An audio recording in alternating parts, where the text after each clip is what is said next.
Hey guys, this is Arnav Singh. This is another video on my YouTube channel. I'm a third year MBBS student at AIIMS New Delhi and guys इस video में हम लोग specifically बात कर रहे होंगे कि cut off मेरे को क्या लगता है, मेरे पर्सनल ओपिनियन में, मेरे स्पेकुलेशन के हिसाब से, मेरे जो रिसर्च है उसके हिसाब से कट ऑफ कितना जाना चाहिए एम्स दिल्ली का इस साल नीट 2020 के लिए। तो पहली चीज ध्यान रखिए स्टूडेंट्स,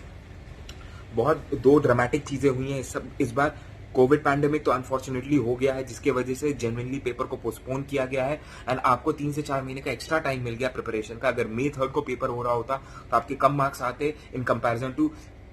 मई, जून, जुलाई के एंड में ऑलमोस्ट पेपर हो रहा है तो आपके पास 2.5 महीने एक्स्ट्रा आपके आ गए हैं ऑलमोस्ट। तो आप ज्यादा प्रिपेयर कर सकते हो, ज्यादा प्रैक्टिस कर सकते हो तो ज्यादा मार्क्स ला सकते हो। सिंपल सी बात है, सिंपल सी इक्वेशन होती है। तो इन सबको ध्यान में रखते हुए एंड दूसरे पॉइंट को ध्यान में रखते हुए कि इस साल जो है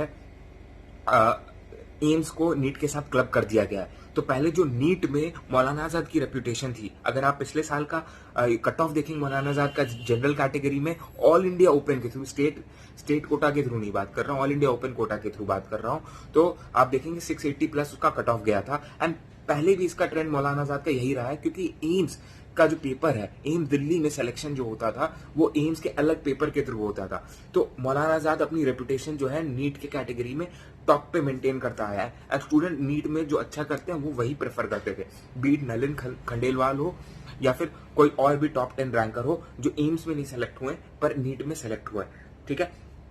अब नेक्स्ट चीज जो मैं बोलूंगा आपको ध्यान से सुननी है। ठीक है, एम्स जब होता था यार तो देखो 50 रैंक तक जो जनरल कैटेगरी में है स्टूडेंट वो एम्स दिल्ली ही चूज करते थे, भले ही वो इंडिया के किसी भी कोने से बिलोंग करते हो, त्रिपुरा से हो, केरला से हो, जम्मू कश्मीर हो या फिर राजस्थान हो, किसी भी एरिया से उनका सपना होता है कि pinnacle institute of the country, medical के apex institute of the country में पढ़ाई करे, तो वो वही चूज करते हैं। ठीक है, कुछ स्टूडेंट्स होते हैं, देखो 2-3 पिछले साल भी मैंने देखा, 2019 बैच में जूनियर में ही मैंने देखा, 2018 है मेरे बैच, 2017 में भी ऐसा हुआ है, पहले भी होता है कि कुछ स्टूडेंट्स जो होते हैं वो इंटरनल रिजर्वेशन को, इंस्टीट्यूट को ध्यान में रखते हुए वो अपना स्टेट कॉलेज प्रेफर कर लेते हैं ताकि पीजी में उनको आसानी रहे, पीजी में उतना कॉम्पिटिशन फेस ना करना पड़े। पर एम्स में कोई इंटरनल रिजर्वेशन नहीं है जिसकी वजह से कुछ स्टूडेंट छोड़ देते हैं, वो स्टेट कॉलेज ले लेते हैं एंड इसके वजह से जो कट ऑफ है ना, एम्स का जो रैंक होता है, कट ऑफ रैंक वो 50 to 53 तक चला जाता है जनरल कैटेगरी में। हालांकि सीट्स जो है जनरल कैटेगरी में वो 50 ही है, समझ गए। अब इस साल क्या है, एम्स को नीट के साथ क्लब कर दिया गया तो एम्स जो है मौलाना आजाद के पोजीशन ले लेगा। ठीक है, कोई भी स्टूडेंट एम्स पहुंचना चाहेगा तो अगर 50 जनरल कैटेगरी की सीट्स माने, ठीक है, एम्स में तो टॉप 50 स्टूडेंट्स जिस मार्क्स पे आएंगे वो कट ऑफ होगी एम्स दिल्ली की। ये जनरल कैटेगरी के लिए मैंने बोला, ओबीसी एंड एसटी एससी के लिए भी ये लागू होता है, उनके respective and corresponding marks and rank के हिसाब से। ठीक है, तो अब इन बातों को ध्यान में रखते हुए जो मैं एक्सपेक्ट कर रहा हूं एम्स दिल्ली का जो कट ऑफ होगा इस साल जनरल कैटेगरी पे 680 to 685 marks would be a safe score for you. ठीक है, आप 685 प्लस सिक्योर कर रहे होगे अगर नीट के एग्जाम में तो एम्स दिल्ली आपके लिए काफी हद तक सिक्योर रहेगा।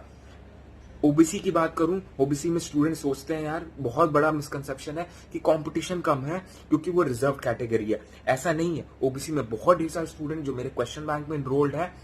मेरे टेलीग्राम पे वो फ्री क्वेश्चन सॉल्व कर रहे हैं, माइंड मैप यूज कर रहे हैं, मेरे को रिव्यू देते हैं तो मेरे को समझ में आता है ऐसा नहीं है जनरल कैटेगरी में कंपटीशन, ओबीसी में भी बहुत हार्ड कंपटीशन है। एंड ये जो मैं बोल रहा हूं ना यार, ये तुम डेटा के हिसाब से देख सकते हो, जाओ नेट पे टाइप करके देख लो मौलाना आजाद का ऑल इंडिया कोटा से ओबीसी में कितना कट ऑफ गया था एंड वही तुम एम्स दिल्ली पे अप्लाई कर दो तो according to that 650 would be a safe score for OBC students. तो प्लीज रिलैक्स मत हो अगर आप ओबीसी कैटेगरी में हो। ठीक है, आपको अभी भी मेहनत करनी है, क्वेश्चन बैंक आप प्रैक्टिस कर रहे हो, इंप्रूव कर रहे हो, करते रहो। ठीक है, नेक्स्ट चीज एससी स्टूडेंट की बात करूं और एसटी स्टूडेंट की बात करूं तो एससी के लिए 600 would be a safe score and ST के लिए 580 would be a safe score. तो आपको अब पता चल गया एम्स दिल्ली के लिए मेरे हिसाब से क्या क्या किस कैटेगरी के लिए कट ऑफ स्कोर होगा।